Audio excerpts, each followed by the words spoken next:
Olá, está começando a primeira edição do Jornal Toda Hora desta madrugada. Vamos começar esta terça-feira muito bem informado, com as principais notícias do Brasil e do mundo.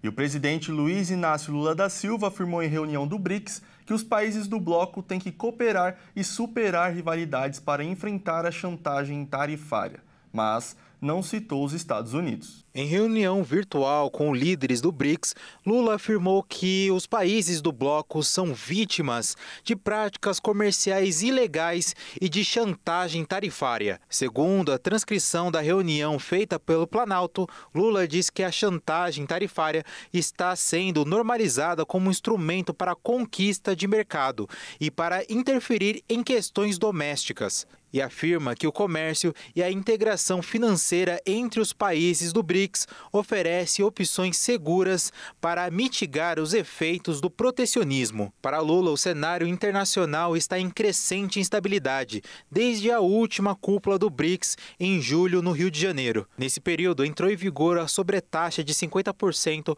para a entrada de produtos brasileiros nos Estados Unidos, determinada pelo presidente Donald Trump, e a taxação da Índia por conta do comércio com a Rússia. De acordo com o pronunciamento divulgado pelo Planalto, Lula não mencionou os Estados Unidos durante a reunião, mas destacou a necessidade dos países do BRICS cooperarem e superar qualquer forma de rivalidade. O presidente brasileiro também voltou a defender a reforma de organismos internacionais, como a Organização Mundial do Comércio, onde o Brasil iniciou um processo de consulta para tentar negociar com os Estados Unidos um recuo no tarifaço. A defesa de Jair Bolsonaro solicitou ao ministro do STF, Alexandre de Moraes, uma autorização para que o ex-presidente possa sair da prisão domiciliar para realizar um procedimento médico. Bolsonaro terá que passar por uma pequena cirurgia para remover lesões na pele. Segundo o laudo, o ex-presidente está com uma pinta benigna e outra que vai precisar tirar uma amostra para identificar se é maligna ou benigna. O procedimento de remoção de pinta é simples e rápido. O ex-presidente deve retornar para casa no mesmo dia e não será necessária uma internação prévia. A cirurgia está prevista para acontecer em Brasília no próximo domingo, dia 14. 2 dias depois da última sessão que apresentará a sentença do julgamento da possível trama golpista que Jair Bolsonaro é réu. Bolsonaro está cumprindo prisão domiciliar preventiva desde o dia 4 de agosto, quando o ministro Alexandre de Moraes julgou que ele descumpriu ordens judiciais. Após o 7 de setembro, a ministra Gleisi Hoffmann convocou o ministro do Centrão para discutir um plano contra a anistia. Ela traçou 2 estratégias para tentar barrar o ato. A ministra de Relações Internacionais, Gleisi Hoffmann, reuniu os ministros do Partido do Centrão para discutir um plano contra a anistia. O encontro aconteceu na sede do Planalto e reuniu os partidos do MDB, PSD e União Brasil. E contou com a presença de Renan Filho, ministro dos Transportes, Jader Filho, ministro das Cidades, Simone Tebet, ministra do Planejamento e Orçamento, André de Paula, ministro da Pesca e Aquicultura, Alexandre Silveira, ministro de Minas e Energia, e Celso Sabino, ministro do Turismo. Durante a reunião, a ministra passou ao menos 2 orientações principais aos participantes para barrar a anistia.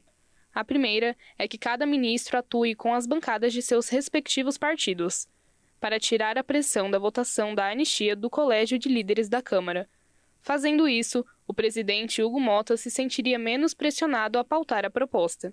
A segunda é para os ministros reforçarem o discurso público de que há outros projetos mais importantes para serem votados, como a isenção do imposto de renda para quem ganha até R$ 5.000. E começou a Operação Verão 2025-2026 na Orla do Rio de Janeiro. Mais de 1.000 agentes intensificam as fiscalizações, com o controle do trânsito e patrulhamento preventivo, proporcionando mais segurança à população no deslocamento às praias, na permanência na orla e na volta para casa. Direto do Rio de Janeiro, o repórter Anderson Nascimento traz os detalhes. A Polícia Militar do Rio de Janeiro e a Secretaria Municipal de Ordem Pública deram início nesta semana à Operação Verão 2025-2026, que vai reforçar a segurança e o ordenamento urbano em toda a orla carioca e em áreas de grande movimentação de pessoas, mesmo ainda em período de inverno.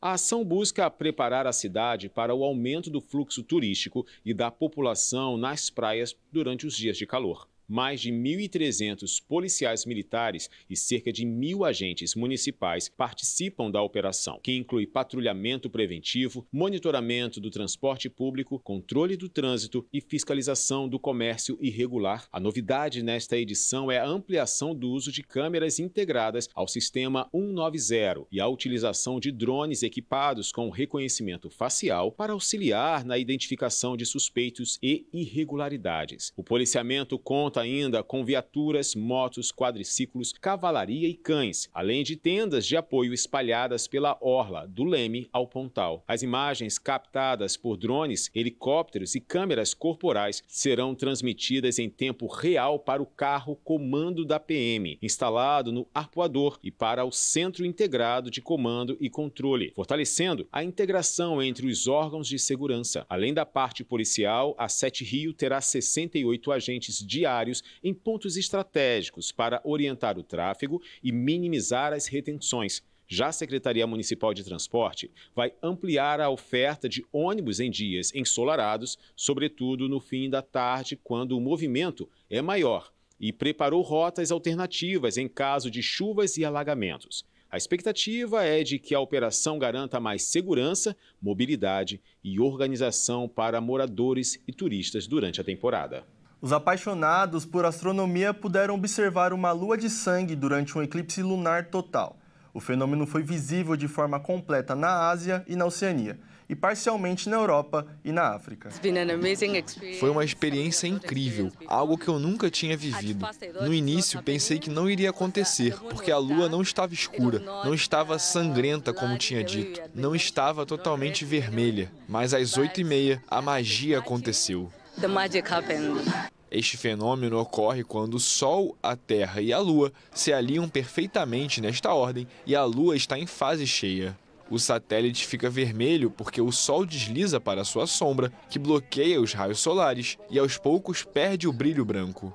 Este eclipse lunar total, o segundo do ano, é o prelúdio de um grande eclipse solar, esperado para 12 de agosto de 2026. Esta edição do Jornal Toda Hora fica por aqui. Acompanhe nosso canal no YouTube, onde você pode conferir todos os nossos jornais e se manter muito bem informado.